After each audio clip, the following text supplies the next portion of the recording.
Hey, welcome back to the channel. It's Perry here, and today I just wanted to start by saying thank you to everyone out there who's following along on the journey. It really means a lot to me. I do appreciate it. I want to also give a shout out to the colors of the Rasta flag for what they bring to me as far as life and as far as reefing is concerned, and of being of one love and a life of being ITAL, which essentially breaks down to living a good, clean, wholesome, healthy life. Okay, now let's jump into today's topic. You see these things right here? Yeah. When you get older like me, you're going to need these. And these become critical from helping me to analyze my corals. So let's jump into it. So observation, that's today's topic. And I want to make sure that I clear up that the observation that occurs mostly for me takes place in the reef room here. And so I thought no better place to share with you something that helps me to drive my results in my reef is spending a great deal of time observing corals. So what am I really looking for? Well, first of all, you got to have the right tools, you know. So maybe some reading glasses like this, or a magnifying glass. A top-down viewing box in this case really helps. And you know, this just helps me to kind of scan each coral daily. And you know, I'm just looking for, you know, just general things. You know, do they look like they're growing? Do I see tissue sloughing off somewhere? Is the tissue encrusting properly? Am I getting, you know, good polyp extension? And you know, of course, the ultimate deciding factor of being colorful. Color is usually the kind of the end game, right? That's what we're all driving at, right? To have the most colorful acros out there. And so I think the color in health represents, you know, like the exterior. So in other words, if I'm doing really, really good on the end part of my reef keeping, right? The maintenance, observation, testing, doing all of the right things, right? The end result is going to be the colors. And so that's, I think, how we critically think about like reef keeping is we want to think about, you know, what are we doing daily to help drive the success for these animals, right? Because at the end of the day, these things are all like relying on us. And I think observation is really a critical tool that can help us alleviate loss in some cases. I do have some corals that are in this tank right now that were failing in the other tank, and a lot of it's like due to like incrustation war on a rock, where one's fighting another. Like recently, Matt in SB Reef was over, and before he left, or right after he left, before he left, I said, look, this pink lemonade is going out, man. Look, see the tissue, the way they've been fighting. He's like, oh yeah. I showed him on the top-down viewer, and he left, and I cut it off at the base because I knew it was going. And within 2 to 3 hours, I texted him. I said, dude, that coral's up in smoke, like literally like 4-inch crusting area up in smoke, but I did save the stalk. And so observation helped me to save that coral. What caused that war to finally, for the pink lemonade to lose that war? It was versus the purple snow. What happened? I mean, they encrusted up on each other, the tissue was touching, everything was fine for months. And then all of a sudden, just out of nowhere, boom. And now the pink lemonade is healthy and growing again. It's just not growing on that rock. So did I lose the coral? I did not. That's what the observation tank really is all about. I get to create redundancy here in this system. Now keep in mind, I mean, the parameters are going to be the same, right? Because the tanks are the same. This tank doesn't have fish in it, but they're shared in the system. So I still do get some of the spillover from what's happening in the main display through the filtration that makes its way in here, and vice versa. So I think, you know, the sand bed helps stabilize the bare bottom reef in there, and vice versa. I think they bring value to one another. But I'm able to observe in this room and do a lot of observing because of the depth of this tank allows me to get up really close and personal. I have all my tools, my fragging tools, and everything I need to do in terms of that out here, which makes it a lot easier.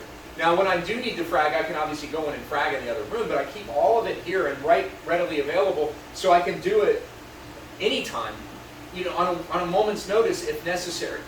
And so some corals are, like I said, growing in this system that are not out here. and vice versa. The ultimate goal is to have redundancy. So anything of the smooth variety, and I do collect a lot of the smooth corals, I want to make sure and have redundancy in this system, in the prop system, so that if something were to go amiss in the other tank, maybe I have it over here doing well. And I've seen that happen. You know, I have 2 corals in this tank. One's doing good and one's not, and they're in the same system. It's just the way things work. If you've been doing this long enough, you will know that sometimes they just don't do well. But in 2 years, I've lost maybe 4 corals total. I consider that pretty successful. So, you know, again, having different tanks, I still have the Nuvo going, and I always have that system available as well to put corals in if necessary. It's really my quarantine tank. Anyway, we get back to the observational piece, and I do believe that the observation along with testing is really critical in helping us get an idea of what's going on in our systems. And I know some people are going to be you know, maybe flame on me a little bit about testing, but I don't really care necessarily about what the result is per se. More or less what I'm caring about is what am I seeing from one day to the next, because right now what I'm working on through observation, I'm journaling it a little bit on Reef to Reef, but I've kind of pulled back a little bit, and I'm really going to just share it here, is a schedule that I've created to close the nutrient gap from one day to the next. So if I can have nitrates not shift and phosphates not shift within 24 hours, and I have the tools that I can use to bring it down from one day or raise it up the next day to keep it at that same ratio, then what is that going to mean to the overall health of my corals and the colors? And so that's what I'm testing right now. So I am using some carbon dosing, some bacteria dosing to do that. I'm also adding some phosphates and roids as necessary to increase phosphates values. Again, I'm doing this on a test, so I won't talk really about what I'm using so much or how I'm doing it so much, because until I start getting more feedback on that, it's kind of a waste of time. So I will be sharing that information. I have a schedule over here, and this week testing every single morning. I always do at 5:30 a.m. For phosphates and nitrates. And again, that is giving me data to help sharpen my eyes, so I have the critical tools to help my observation. Because, you know, even the best of the best sometimes think that everything's humming along and nice, and then they do a test when they don't test, and then they're like very surprised about what they did. And I know that happened to Sonny recently, and so that's his deal, but we don't always have our eyes as tuned and calibrated as we might think. So I do believe that's the most important thing, more than testing. However, I think it helps you to become even better at observing when you're able to look at your tests on a 24-hour basis and start to see what is that throughput as far as nutrients are concerned. What is that throughput on alkalinity and calcium? What is that? How much am I consuming every day? And I think if you can start finding out that, then you can start like really shrinking these gaps, and maybe, I don't know, through stability, maybe we are able to achieve better results. I don't know, that's just a question I have. But again, observation is critical to me regardless of testing. I still think you should observe, but I think testing helps me to become a better observer.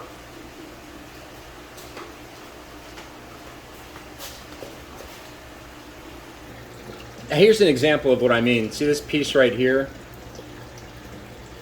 That's the Tyree tricolor. And if you can see right here, it was completely cut down at the base. In the display, I was noticing some, something, I think it was bacterial related, coming up the stem and the stalk of the base. And so I cut it down, and not only did I do that, but then I created some little fraggies to pass on in the local community. So, again, observation. Had I not seen that, I could have lost that coral. Right here, that's the purple Taraki. You should see it in the other system. It's looking killer. But it's also looking killer in here. And all these corals are, they're looking pretty good. I mean, but again, this is the tank that is designed for observation. So, I can't really you can't really see what's going on under there. But if you were to look underneath the tank here, I have a shelf and I have all the stuff I need to frag, some dosing things. Right here you can see next to the tank, I've got this little stand right here. and I've got like these tools right here available at moment's notice.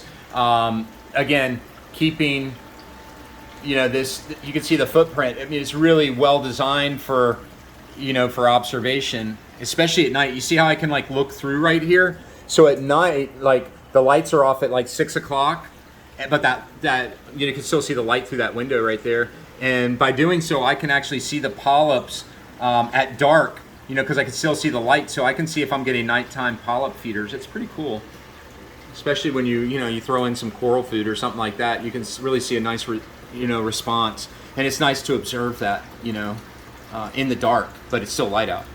Pretty cool stuff. So we're gonna wrap it up here in the display room, and you know, again, the observational skills you can see right here. See, that's the fox flame, and you can see the pearlberry had to be cut down and then remounted right there because of the encrusting war. I went ahead and just did that because they were already starting to battle in terms of tissue. So I figured, just go ahead and move it. The pink lemonade was on that same rock right there where you see the Bill Murray. And as you can see, pink lemonade's just as happy and beautiful as it can be. Look at the fox flame. That's pretty cool, dude. Yeah, and then, you know, as you circle around, you know, this is the view that I really prefer. And I think it's just because the way that wall right there offsets, and it just gives such a cool, it almost looks like you're looking, you know, if you were diving, you know, that blue background, like, you know, if you're looking past the coral, you just see nothing but, you know, vast ocean behind it. It's pretty cool to me. But, you know, observation has lent me to, you know, to see things that are going on right here, you know, like right in there, we've got some encrusting battle, but these are millies, you know, so I'm kind of letting them kind of join each other, and it's kind of funky. But yeah, without the, you know, the observation, I don't know that I would catch some of the things. And so it's just a part of my day in and day out routine. I like to come in, and I have a top-down viewer for this tank as well, and I will spend time analyzing every coral every day, as well as in the prop system. And I'm not telling you have to go to those great details, and this is something I'm doing for a lot of notes are being taken. I'm trying to come up with a schedule that I can share with a lot of other people to help them maybe if they want to try some different stuff. Again, you know, like I talked a little bit about the carbon and bacteria dosing. It's not necessary. Neither is GFO, and neither is fuses or algae scrubbers. And so, you know, if we got to break this whole cycle of saying that, you know, that using a program where we're using bacteria additives and carbon source supplement additives, we got to get away from this place where it's razor's edge, and it's you know, it's not snake oil and stuff like that, because clearly you can see that there are some benefits to doing it. And I would just say, look, you know, it's just it's a tool, right? That's all it is.